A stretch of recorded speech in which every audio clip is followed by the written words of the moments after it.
Sans arrière-plan. Percevoir, c'est aussi pouvoir laisser une partie du monde disparaître. Lorsque rien ne s'efface, le monde entier devient premier plan. Sons, odeurs, mouvements et couleurs arrivent ensemble, sans distance suffisante. La ville devient alors une expérience physique de saturation.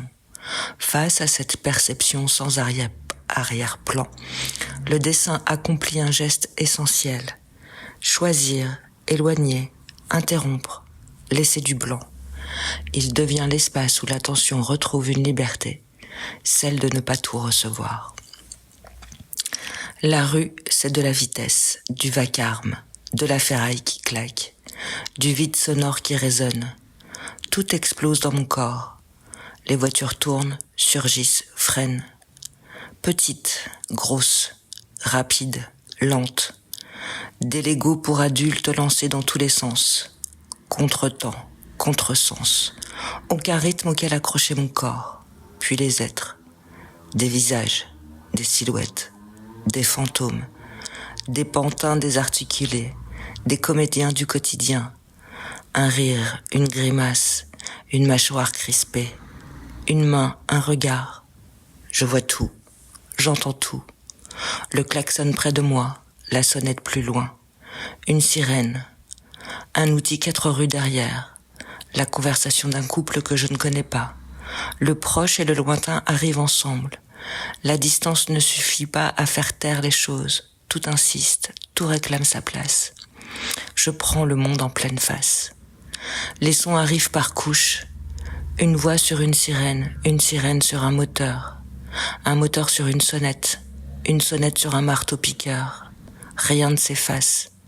Le détail ne consent pas à devenir détail. Mon cerveau ne baisse pas suffisamment le volume du monde. Il ne me dit pas ceci, pas cela. Tout entre, tout reste. J'entends même lorsque je ne veux pas entendre. Et dans cette cacophonie, il faut encore comprendre les êtres, leurs phrases, leurs intentions, leurs codes. J'entends tout d'un monde dont je ne parle pas toujours la langue. Double punition. Recevoir trop, comprendre autrement. Les odeurs aussi entrent. Pourriture, moisissure, parfum, peau, humidité.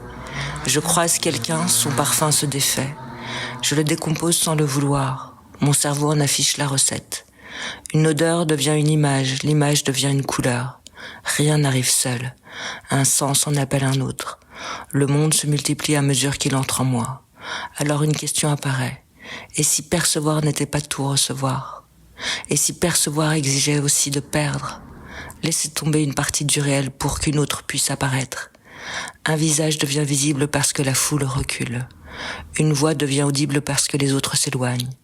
Une pensée devient possible parce qu'une partie du monde accepte de se taire.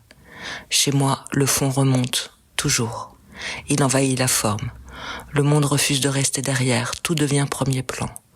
Alors la ville entre dans mon corps. J'ai mal au tympan, mal au cœur, la nausée. Ça hurle, ça cogne, ça résonne.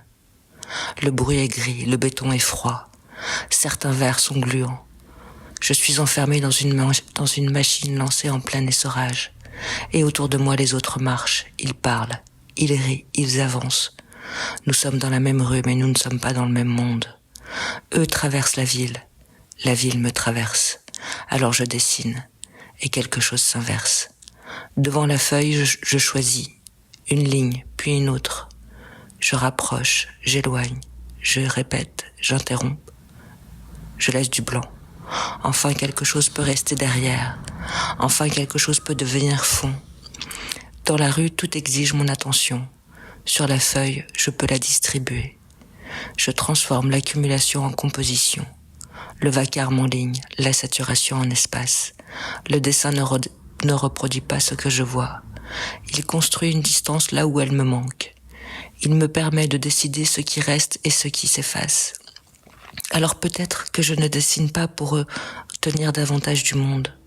Je dessine pour pouvoir en laisser partir une partie. Car l'attention n'est pas seulement ce que l'on donne au monde. Elle est aussi ce que l'on peut lui retirer. Dans la rue, cette liberté m'échappe. Sur la feuille, je la dessine.